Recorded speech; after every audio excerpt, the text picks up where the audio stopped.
Itu tadi untuk memperkuat bahwa pernyataan itu benar.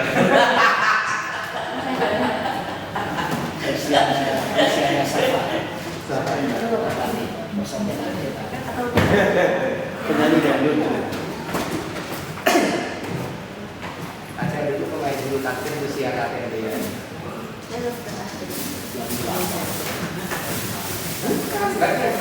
Pemain usia kakek dia.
Saya laporkan ke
Bismillahirrahmanirrahim. Assalamualaikum warahmatullahi wabarakatuh. Waalaikumsalam. Alhamdulillah, alhamdulillahirabbil alamin wa bihi nasta'in wa la umuri dunya waddin. Wassalatu wassalamu ala asrofil anbiya'i wal mursalin wa ala alihi washabihi ajmain amma ba'du.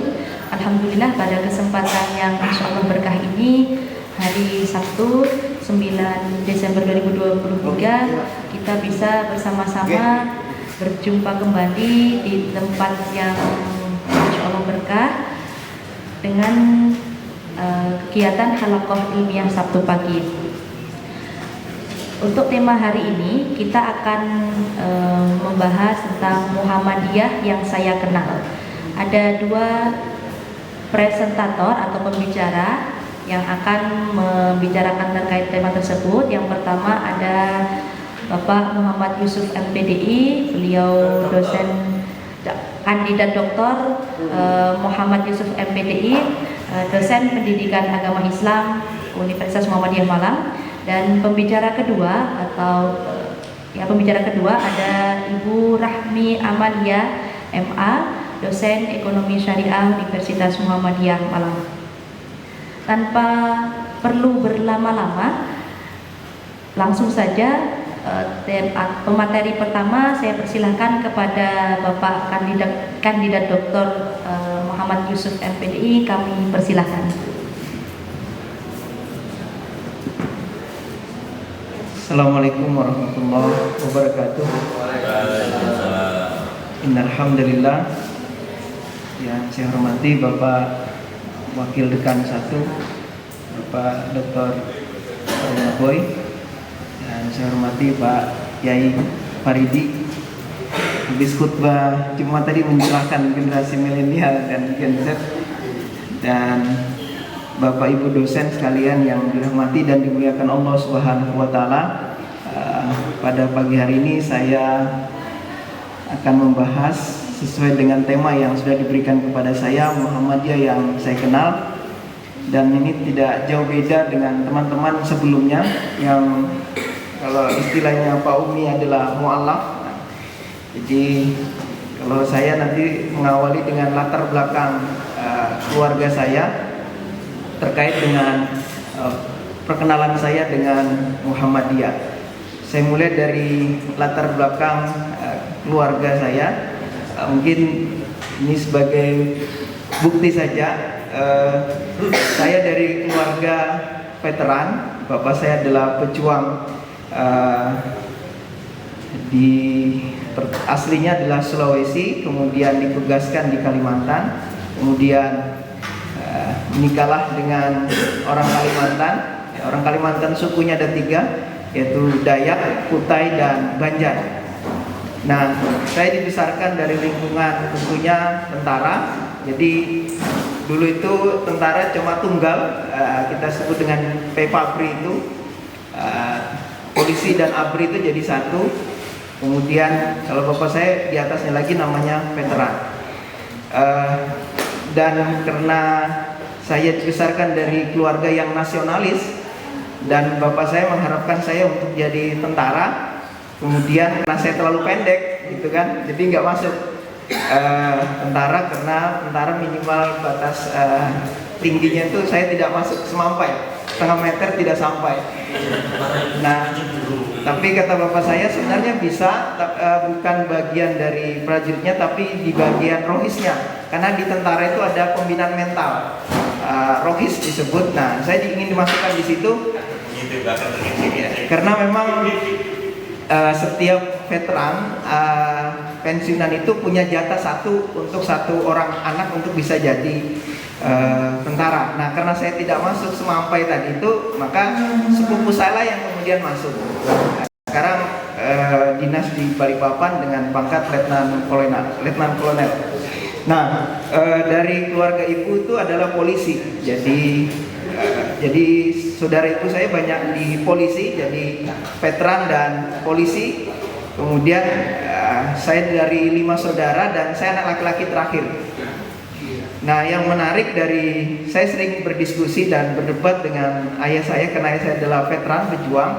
Jadi ketika saya beli buku tuh majalah Sabili, majalah Sabili itu dianggap mainstream kanan. Terus ada satu bab itu berbicara tentang DITI, Kaharun Zakat. Kemudian saya bertanya terkait dengan bagaimana terkait dengan pejuang Islam gitu.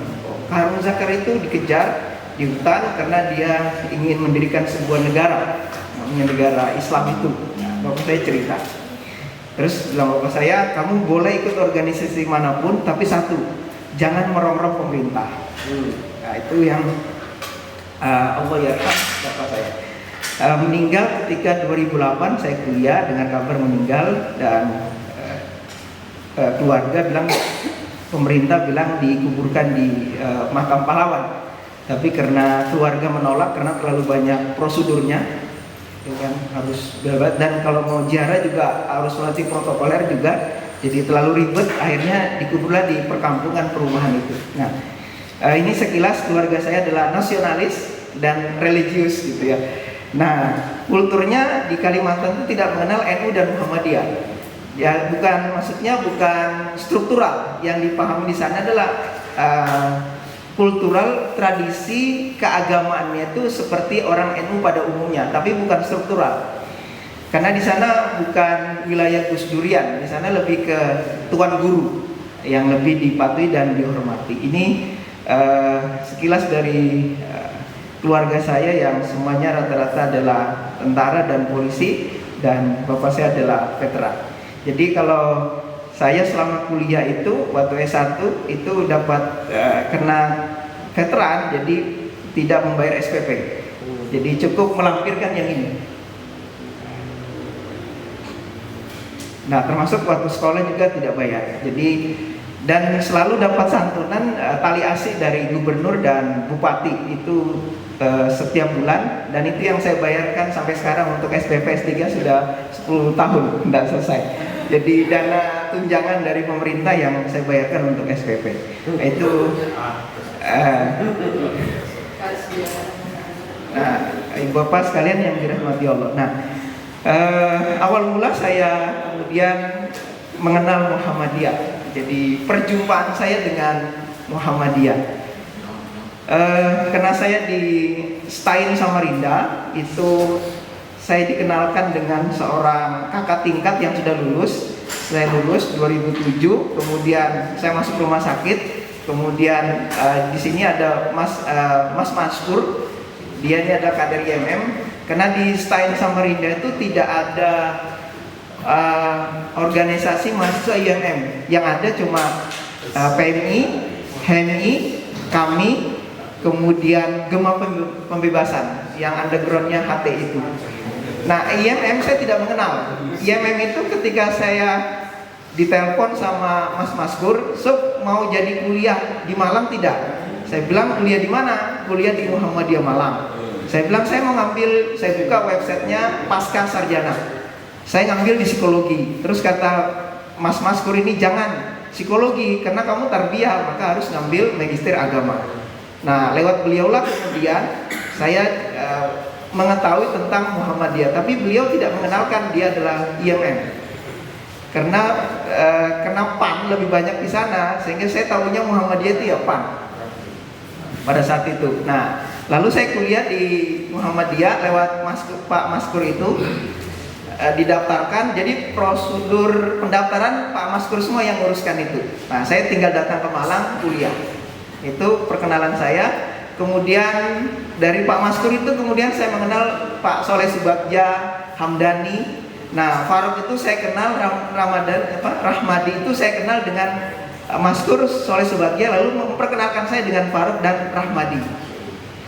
Nah, itulah kemudian saya mencoba memetakan pemikiran dosen-dosen yang ada di Pasca Sarjana pada saat itu, yang saya agak respect dengan pemikirannya, yaitu yang pertama Pak Thohir Lut.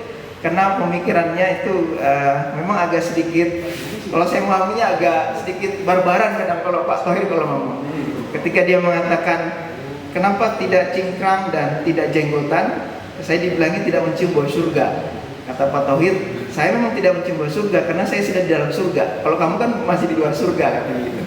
Nah, yang sering beliau serang itu tiga, PKS, HTI, dan Salafi. Nah, itu yang jadi saya agak tertarik pemikiran beliau. Termasuk Pak Sati Ibrahim, Pak Nur Fuad, beliau agak sedikit moderat ketika mengajar tentang sejarah, dan semua dosen-dosen ini saya tertarik. Termasuk Pak Abdul Haris ngajar saya fikih, dan Zainul Arifin. Nah, semua tokoh ini alhamdulillah saya dapat A, ya. Kecuali Prof Samsul karena sering berdebat di kelas ini.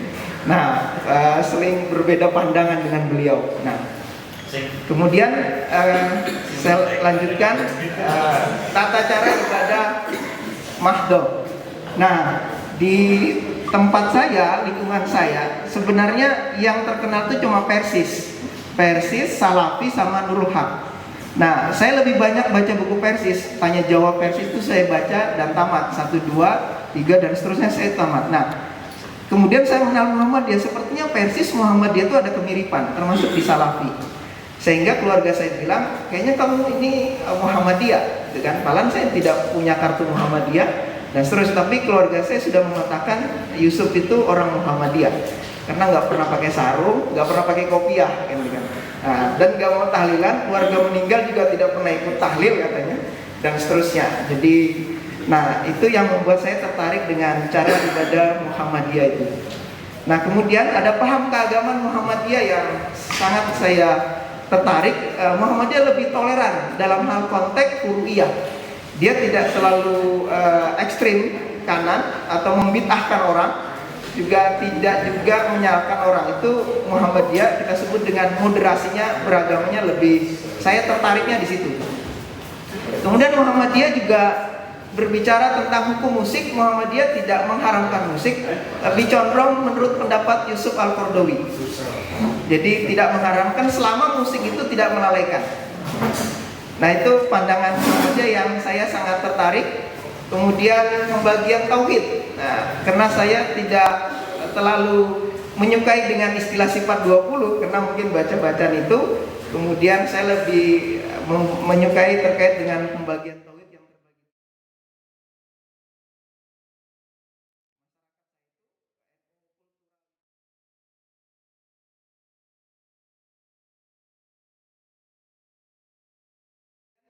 Tertarik juga yang saya respect dengan Muhammadiyah adalah tidak berafiliasi pada satu mazhab. Jadi dia tidak bermadzhab pada salah satu dan juga tidak menyebut dirinya adalah penganut dalam satu mazhab. Nah, kemudian selanjutnya apa yang membuat saya berjumpa dengan Muhammadiyah adalah faktor literasi dan tokoh Muhammadiyah. Keluarga saya mengenal yang paling familiar itu adalah Prof. Amin Rais. Karena pada saat itu beliau masih PP dan setelah itu beliau mendirikan PAN. Jadi keluarga saya tahu Amin Rais PAN gitu. Nah, dan saya membaca buku-bukunya Muhammad Natsir karena beliau ada bicara tentang integrasi pendidikan. Kemudian yang saya suka juga Buya Hamka, konsistensinya dia dalam beragama, dia komitmen sampai dia dikeluarkan dari Kementerian Agama itu karena konsisten dengan ucapannya. Itu yang buat saya tertarik. Ternyata beliau adalah orang Muhammadiyah.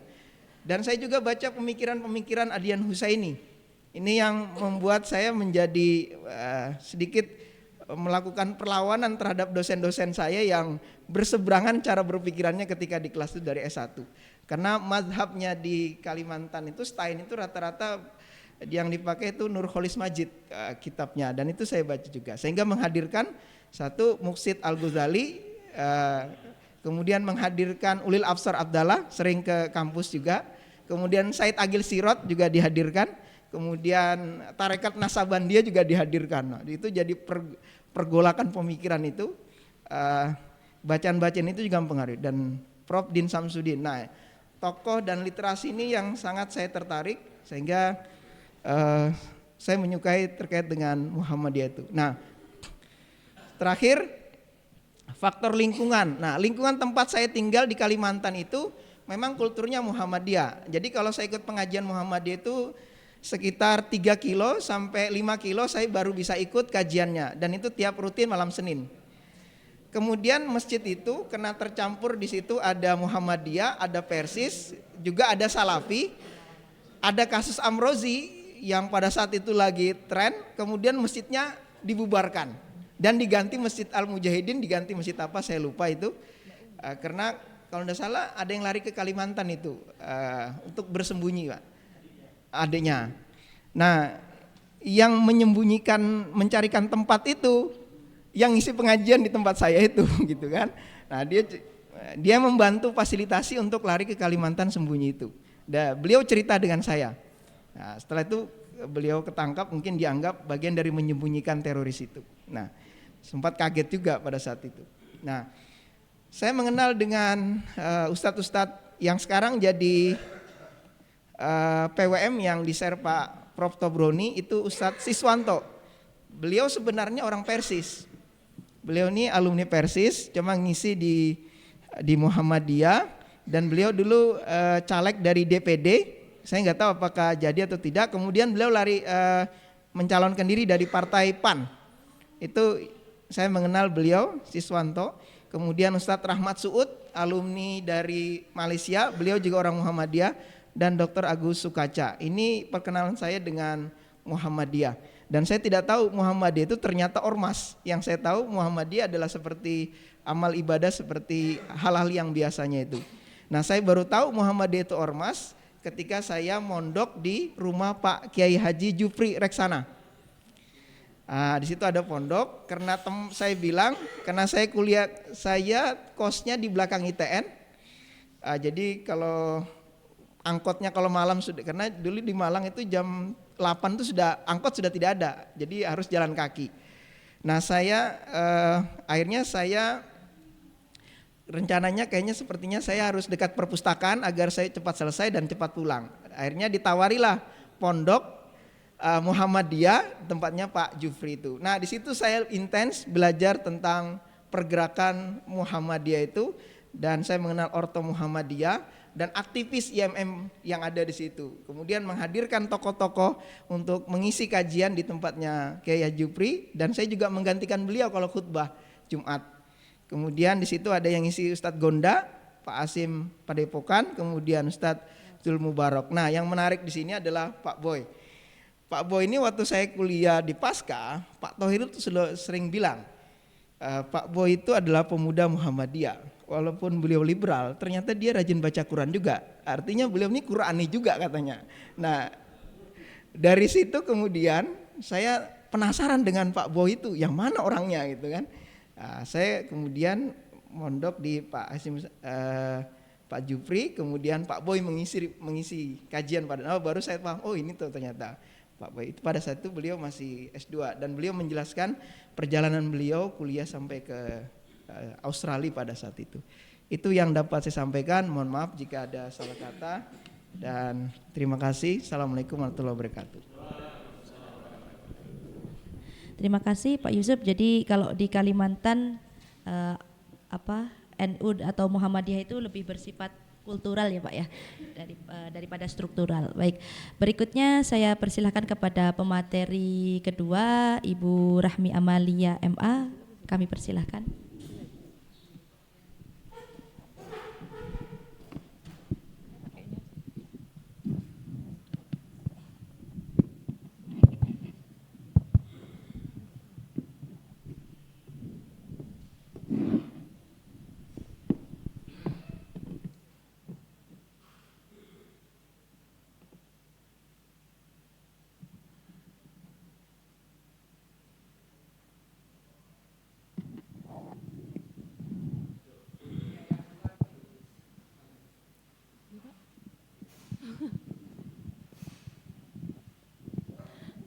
Baik, bismillahirrahmanirrahim. Assalamualaikum warahmatullahi wabarakatuh. Terima kasih kepada Ibu Moderator. Alhamdulillahirrabbilalamin. Wabihi nasta'in ala umurid dunia waddin. Rabbi shrah li sadri wa yassir li amri wahlul 'uqdatam min lisani yafqahu qawli. Sebelumnya saya berterima kasih kepada Bapak Ibu rekan dosen dan staf FIWMM yang sudah memberi saya kesempatan untuk berbagi pengalaman terkait masalah, bukan masalah ya, terkait topik kita tentang Muhammadiyah yang saya kenal. Jadi mungkin di sini saya cerita tentang bagaimana saya bertemu dengan Muhammadiyah, karena pada dasarnya saya tidak lahir dari keluarga yang aktif di organisasi Muhammadiyah ataupun organisasi Islam manapun gitu. Jadi memang normal-normal saja seperti itu. Jadi saya ingin menceritakan kisah saya ini mulai dari kecil gitu ya. Kalau tadi mungkin Pak Yusuf mengenal Muhammadiyahnya waktu sudah ini ya, sudah besar. Nah, ini saya justru kenal Muhammadiyah dan memutuskan bahkan untuk menjadi Muhammadiyah sejak dini gitu. Jadi mungkin ini sekitar masa saya SD kelas 2 atau kelas 3 SD gitu ya. Jadi saya kenal Muhammadiyah itu, kata-kata Muhammadiyah itu justru dari sebuah perbedaan, yaitu perbedaan penetapan hari raya gitu. Jadi suatu ketika saya kan tinggal bersama dengan kakek dan nenek saya manggilnya opung dan nenek gitu ya. Jadi orang tua saya masih tinggal di rumah orang tua laki-laki gitu, jadi opung dan nenek saya. Jadi pada saat itu di Ramadan hari terakhir. Nah di Ramadan hari terakhir saya masih dalam kondisi berpuasa gitu, main di depan rumah opung saya itu gitu. Kemudian teman saya datang, tetangga saya gitu, teman saya datang sambil membawa makanan gitu, dan dia sambil makan. Terus saya bingung gitu. Kok kau makan gitu, bahasa Medan ya gitu, kau gitu ya. Kok kau makan gitu. Loh iya kan sudah nggak puasa sekarang gitu kan. Loh masih kok, orang tadi malam kita masih sahur gitu. Loh enggak, tadi pagi kita baru sholat gitu. Loh akhirnya saya bingung, apakah keluarga saya ini ketinggalan informasi bahwa hari ini sudah sudah hari raya gitu kan. Jadi akhirnya saya lari ke dalam bilang opung gitu. Opung hari ini udah tidak puasa lagi gitu. Ami minum ya gitu. Terus opung saya keluar lari buru-buru dari kamar gitu kan. Tunggu. Ami jangan minum dulu gitu. Loh kenapa Pung? Kita masih puasa gitu. Opung saya bilang gitu.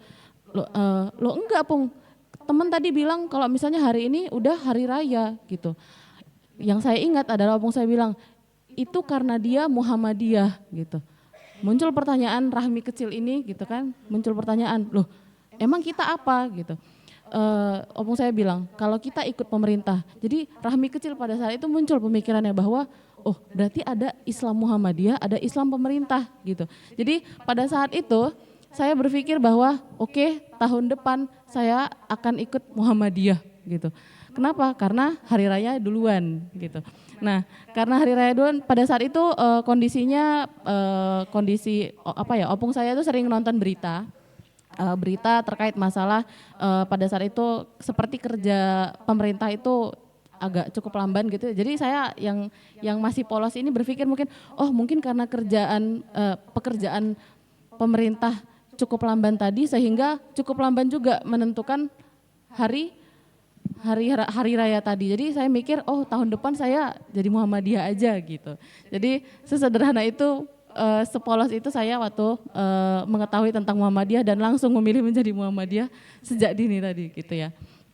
Nah tidak sampai di situ ternyata semakin saya besar, semakin saya bersekolah, semakin bersinggungan dengan hal-hal terkait masalah Muhammadiyah gitu. Akhirnya saya jadi tahu bahwa di keluarga saya juga ada yang Muhammadiyah.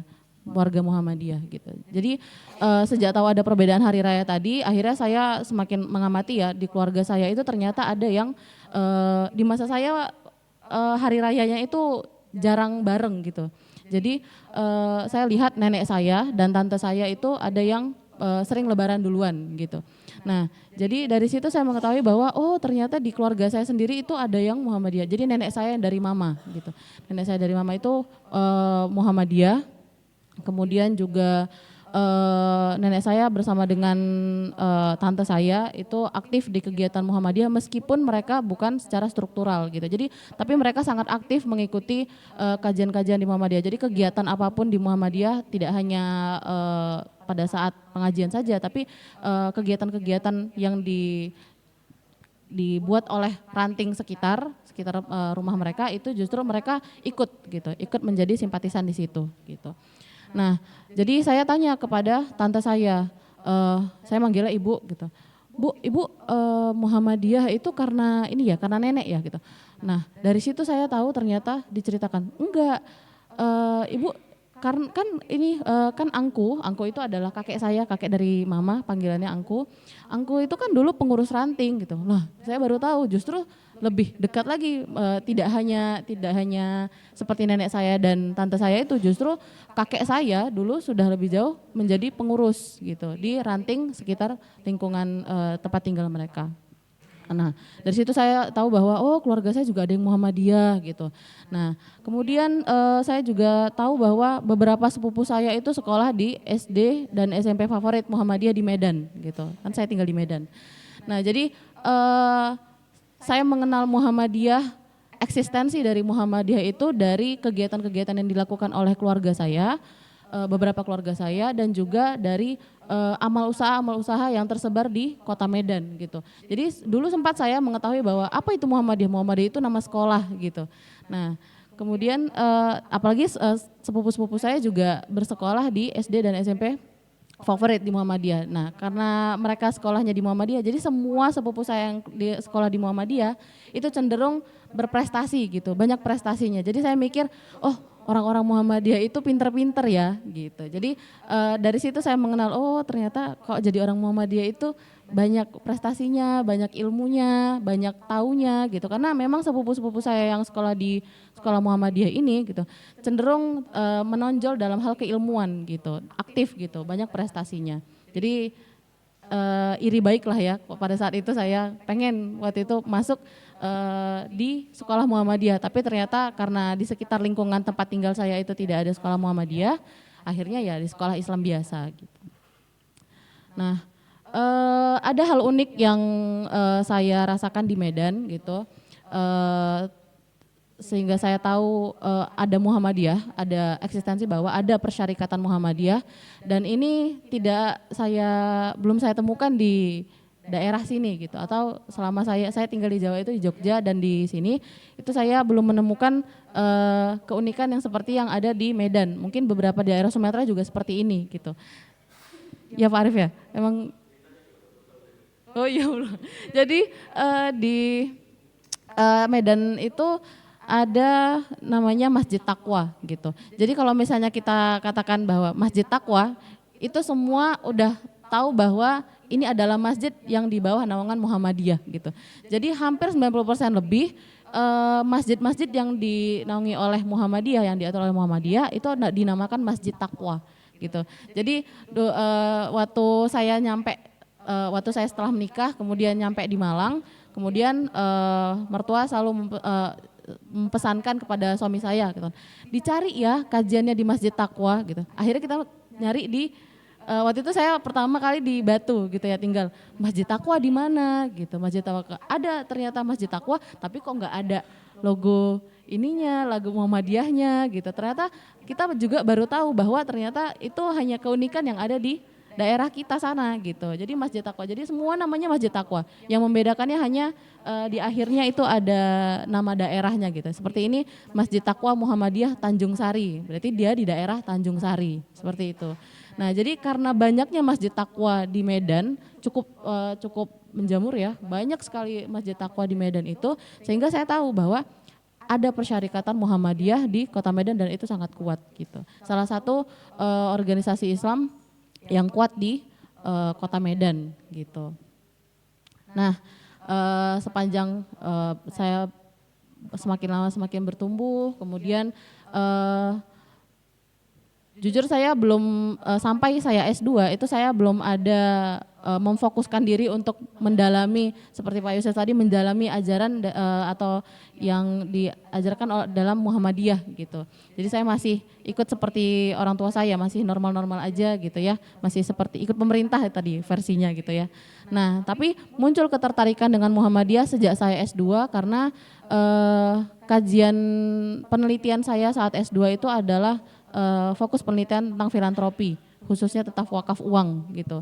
Jadi saya banyak sharing gitu, banyak mewawancarai pegiat-pegiat filantropi yang ada di Jogja pada saat itu. Nah ternyata pegiat filantropi yang ada di Jogja ini adalah aktivis dari Muhammadiyah gitu. Jadi saya banyak mendengar atau mengambil ilmu dari mereka-mereka yang pegiat filantropi yang ternyata orang-orang warga Muhammadiyah gitu, aktif ya dalam Muhammadiyah. Nah kemudian saya nanya, pada saat itu suami saya masih teman saya gitu kan, saya tanya gimana sih caranya jadi Muhammadiyah gitu. Jadi muncul terbesit di pikiran saya gimana sih caranya jadi Muhammadiyah, karena saking tertariknya dengan gerakan filantropinya gitu. Jadi suami saya pada saat itu masih teman ya, suami saya mengatakan bahwa ya kalau mau jadi Muhammadiyah ya urus KTAM-nya gitu. Urus KTAM ya NBM-nya gitu. Jadi saya pikir karena mumpung di Jogja, terus lahirnya Muhammadiyah pun di Jogja, biar pada saat itu mungkin ini ya, wah keren nih kayaknya kalau misalnya saya bikin KTAM itu dari Jogja gitu. Nah akhirnya bismillah saya sah secara keanggotaan ya. Saya sah menjadi Muhammadiyah, warga Muhammadiyah pada saat di Jogja dengan mengurus NBM atau KTA Muhammadiyah ini gitu. Nah ternyata perjalanan takdir membawa saya tidak hanya sampai di membuat KTA saja gitu ya. Jadi perjalanan hidup saya setelah saya tamat S2, kemudian saya mengirimkan lamaran-lamaran kerja ke beberapa kampus. Dan ternyata baru saya sadari ternyata mayoritas dari lamaran yang saya kirimkan itu lebih banyak ke kampus-kampus Muhammadiyah. Muhammadiyah Sumatera Utara, Jakarta, Jogja, Surakarta, dan Malang. Dan alhamdulillah ternyata Universitas Muhammadiyah Malang yang memanggil saya duluan gitu. Dan alhamdulillah lulus gitu ya di sini. Nah jadi semakin tertariklah saya dengan Muhammadiyah, gerakan-gerakannya itu. Nah, di sini mungkin saya mengamalkan Iqra ya, bacalah gitu. Jadi bacalah tanda-tanda Tuhan. Apa ini kok beruntun?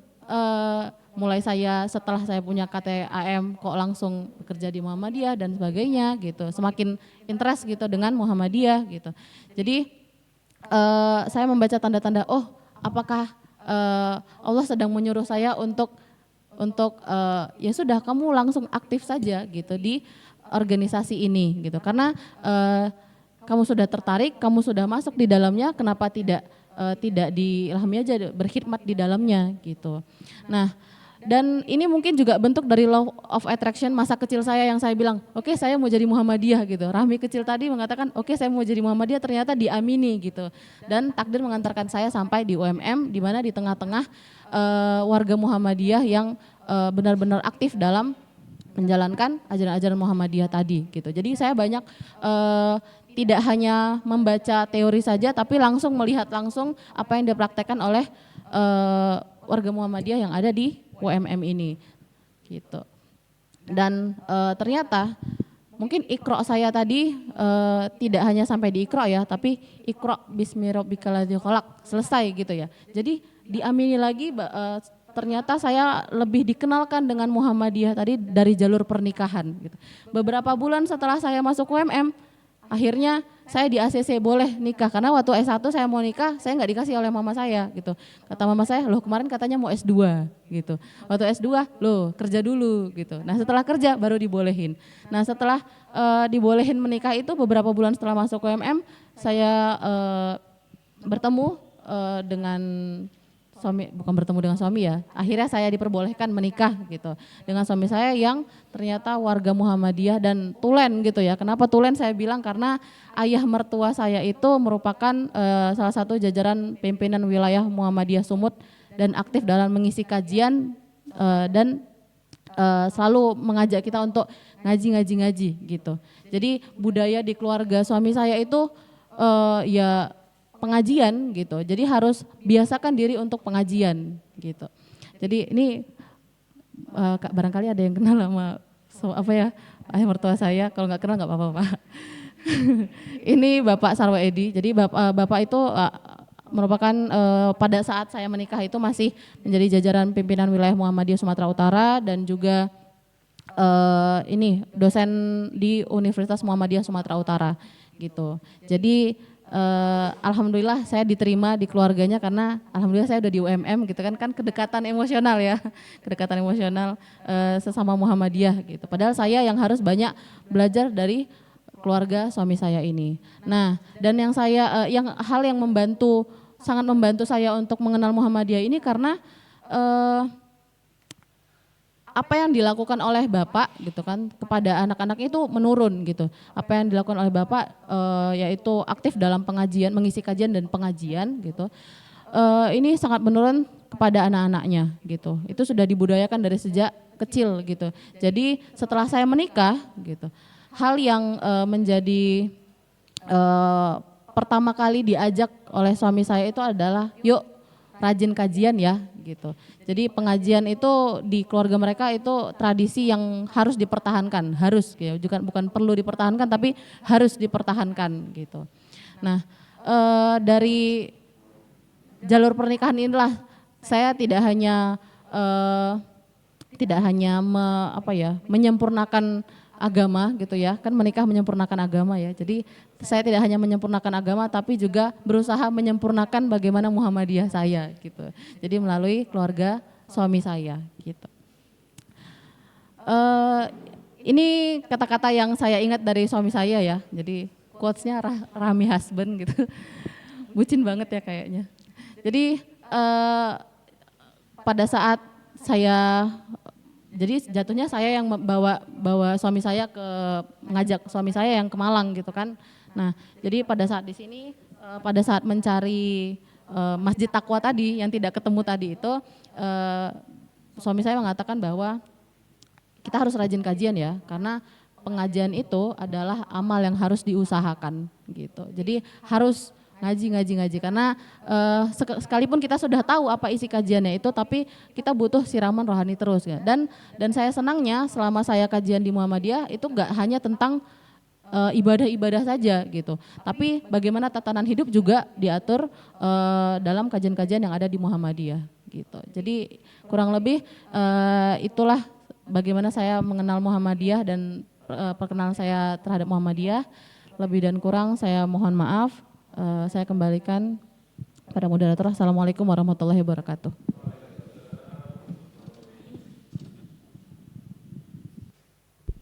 Terima kasih. Jadi kalau Bu Rahmi kenal karena efek Idul Fitri ya, yang mengantarkannya menjadi Muhammadiyah secara lisan dan juga sah secara keanggotaan gitu.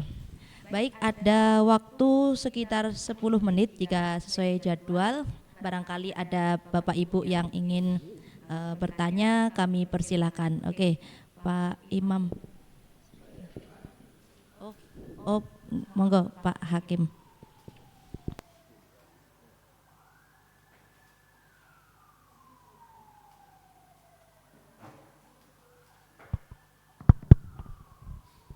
Ya, Assalamualaikum warahmatullahi wabarakatuh. Berdua ya, yang satu dari lingkungan Muhammadiyah, yang satu tidak Muhammadiyah tapi kultural ya. Oke. Nah, ini menarik ini. Dimulai dari nol. Misalnya Pak Muhammad Yusuf, saya hanya mengenal tadi Pak Boy sama Pak Gonda tadi. Ya, sudah terpotong saya tadi. Katakan itu tahun berapa?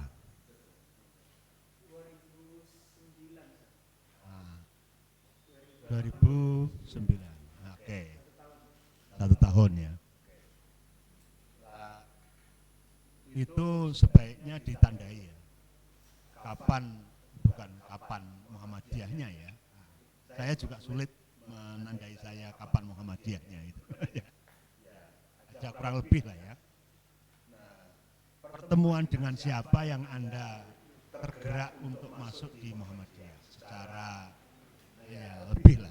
Itu ketika ketemu siapa, ya itu yang penting. Pertemuan dengan siapa di Muhammadiyah yang paling berkesan, maksudnya berkesan di sini mendalam sehingga Anda menjadi Muhammadiyah yang sesungguhnya seperti sekarang. Ya, itu satu. Kepada Bu Rahmi juga demikian. Dengan siapa atau organisasi Muhammadiyah yang mana sehingga Anda menjadi seperti sekarang ini. Itu perlu ya menurut saya. Ini kajian sosiologis dari historisnya. Saya kira begitu. Terima kasih.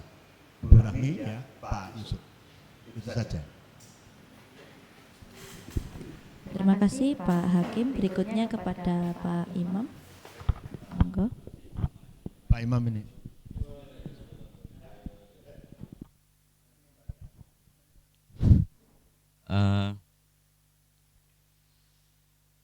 Luar biasa cerita keduanya, dan Mas Yusuf perlu disyukuri. Mas Yusuf ternyata menjadi dosen di UMM. Andai kata jadi TNI itu saya kok ragu kalau sampean dengar suaranya tembakan langsung kenceng-kenceng. Nah, jadi ada satu hal untuk menjadi Muhammadiyah.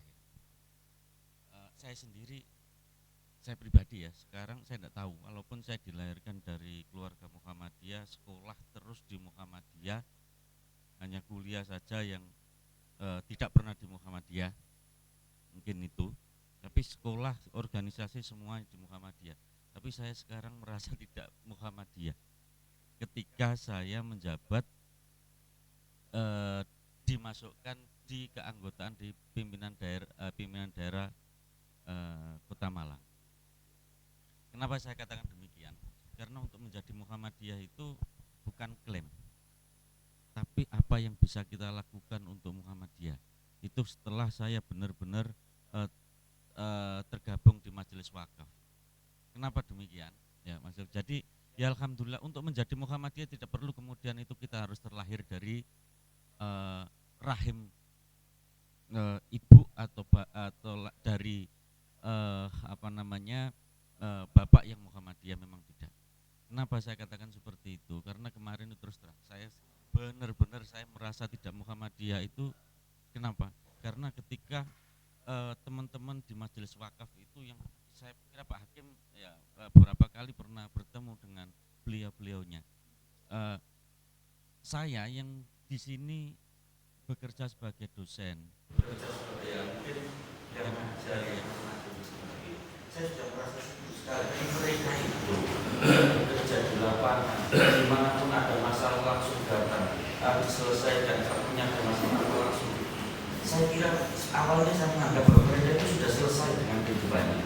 Ternyata apa? Setelah saya mengenal mereka adalah gojek. Mereka adalah kerjaannya serabutan. Tapi ketika ada sesuatu yang memanggil dia langsung datang. Luar biasa. Sejak saat itu saya merasa bahwa saya tidak pernah dia. Sejak saat itu terus ya. Makanya untuk sebenarnya satu model yang saya ambil hikmahnya dari mereka itu, untuk menjadi Muhammadiyah itu hanya satu yang mungkin bisa kita. Apa yang bisa kita berikan sama dia? Nih, saya berpikir benar-benar itu saya tidak Muhammadiyah walaupun saya lahir. Jadi ya alhamdulillah memang Tuhan sendiri terbuka, tidak harus untuk bisa bekerja di Muhammadiyah memang tidak harus itu adalah orang yang dari rahim Muhammadiyah. Walaupun sebenarnya orang Muhammadiyah sendiri sudah bisa bekerja di yang lain mungkin tidak bisa. Tapi alhamdulillah Muhammadiyah terbuka untuk bisa menerima siapapun untuk bisa menjadi Muhammadiyah. Tapi itu tadi yang kemudian pelajaran untuk pelajaran yang kalau bisa menjadi Muhammadiyah adalah hanya satu sebenarnya, apa yang bisa kita berikan. Ketika kita bekerja di sini tapi kita tidak bisa memberikan apapun ya tidak bisa kita mengklaim. Jadi yang mungkin itu yang perlu kita inginkan. Setelah saya bisa melihat teman-teman yang ada di lapangan, yang mungkin itu bagaimana kita, ayo kita sama-sama berkontribusi apa yang bisa kita berikan untuk Muhammadiyah. Minimal ya kalau kita orang akademis kita bisa meneliti atau bisa mengabdi pengabdian kita untuk di lembaga Muhammadiyah, atau penelitian kita itu untuk ya membuat syiarnya Muhammadiyah dan sebagainya. Itu banyak hal sebenarnya, tapi minimal kita berpikir apa yang bisa kita berikan.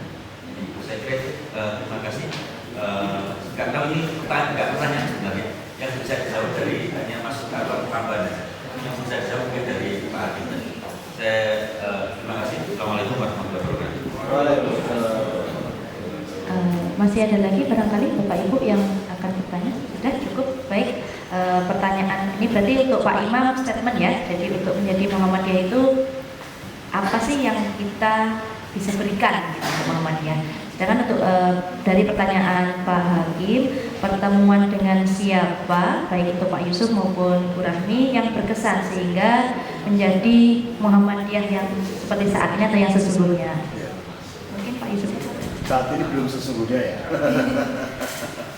Terima kasih Ustaz Hakim. Yang saya banyak intensitas berdialog, kemudian sharing dan mendapatkan banyak pencerahan itu yang menarik dari dua ya hal yang beda antara Pak Gonda dengan Pak Boy. Walaupun ada stigma tentang Pak Boy itu, ternyata ketika beliau ngisi di tempatnya Pak Kiai Jufri ternyata luar biasa. Berbeda dengan stigma yang selama ini yang dipahami. Makanya katanya Pak Thohir Lut itu walaupun Pak Boy itu di stigma orang liberal, tapi beliau ini ternyata Qurani juga. Dari situ kemudian banyak menghadirkan ustadz-ustadz yang mengisi di rumah Pak Kiai Jufri sebagai pondok, dan saya kemudian itulah yang membuat saya kemudian memutuskan untuk bergabung di Muhammadiyah, dan beliau sering mengamanahkan saya untuk menggantikan khutbah-khutbah beliau di masjid-masjid Muhammadiyah. Nah, inilah yang kemudian saya memutuskan untuk bergabung di Muhammadiyah itu. Kemudian setelah itu saya diajak di AIK itu sama beliau, mendampingi beliau karena beliau pada saat itu kan sudah sepuh juga. 2009 itu walaupun masih tapi kelihatan Jadi menemani beliau juga kemana-mana juga sering menemani. So, kadang gantikan saya di Nang Aika juga seperti itu. Nah di situ kemudian, kenapa? Oh. Dari situ yang saya intensnya perkenalannya di situ, dan saya memutuskan bergabung di Muhammadiyah ketika di pondoknya Kiai Jupri.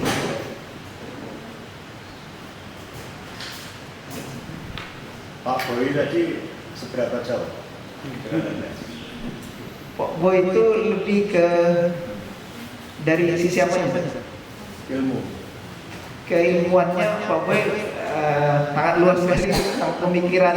Pertama saya banyak baca beliau dari pemikiran baratnya itu yang saya tangkap di situ, dan keislaman. Pak Boy Qur'aninya bagaimana?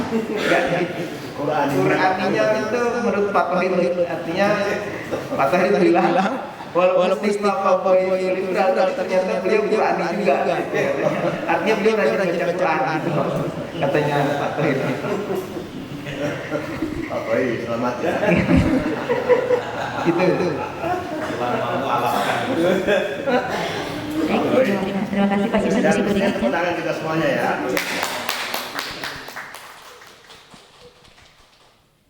Berikutnya ke Bu Rahmi, saya persilakan.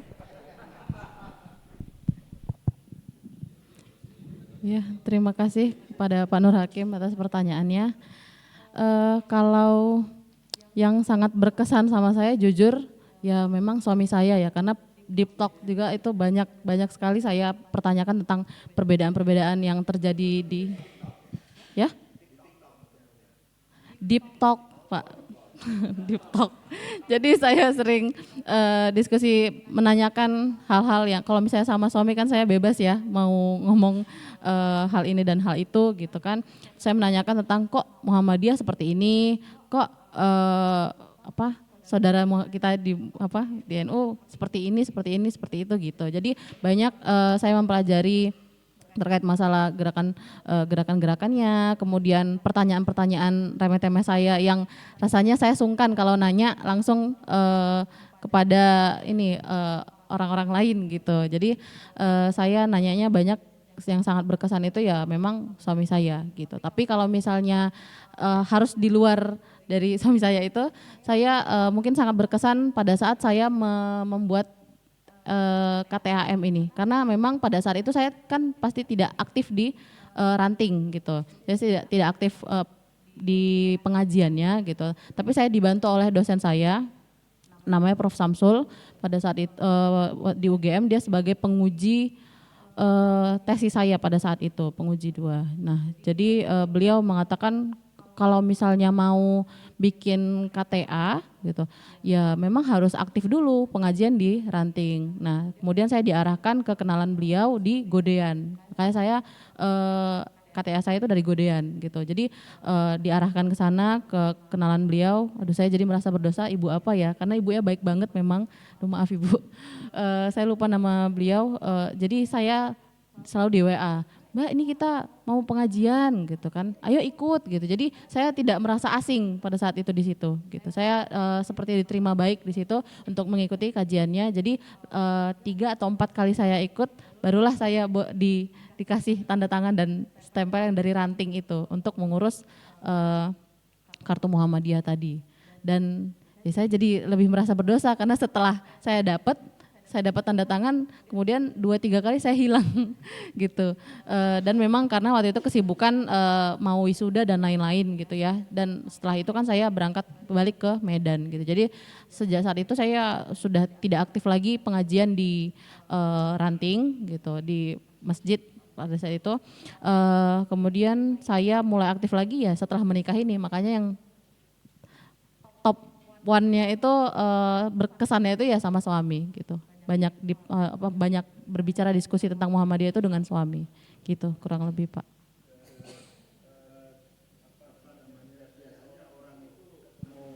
Dengan tokoh nasional. Iya Pak, saya masih bertemu dengan saya. Pak Sapi Marif, Pak Amin Rais, Pak Munir Mulkan, dan seterusnya. Kunto Wijoyo misalnya. Enggak pernah ya? Iya, saya belum pernah Pak. Mungkin sebenarnya pada saat itu saya ketemu ya di PP Kayaknya saya ketemu pada saat itu, soalnya saya pernah foto lagi pada saat mengurus langsung KTA tadi, itu saya yang bawa sendiri gitu, dari ranting ke ini, kemudian langsung bawa ke PP karena kan di depan UGM itu ngurusnya gitu, di depan kampus UGM. Nah, teman saya bilang, itu Bapak Pak. Ya, saya masih sangat minim sekali ya Pak terkait masalah tokoh-tokoh di Muhammadiyah ini. Tapi yang saya bertemu pemikiran-pemikiran mereka yang saya masih sederhana memahami ya Pak ya, itu dari suami saya. Misalnya kayak tadi Pak Amin Rais apa, kemudian suami saya itu mengagumi Pak Din Samsudin. Pak Din Samsudin itu beliau sangat ini. Jadi dan kebetulan Pak Din juga kenal dengan ayah saya gitu. Jadi mungkin karena kedekatan itu jadi suami saya juga punya kedekatan emosional sendiri. Jadi saya tahu ceritanya Din Samsudin, Pak Haidar Nasir dan lain sebagainya itu dari cerita-cerita kalau dari suami saya. Saya masih belum bertemu langsung, ya paling dari pengajian kita kalau misalnya ini Pak Dido misalnya gitu, masih seperti itu. Kalau hari ini siapa di antara tokoh Muhammadiyah yang Anda sukai? Biasanya suka itu karena ilmunya. Siapa? Ilmunya. Jawaban ininya aman ya Pak Hakim.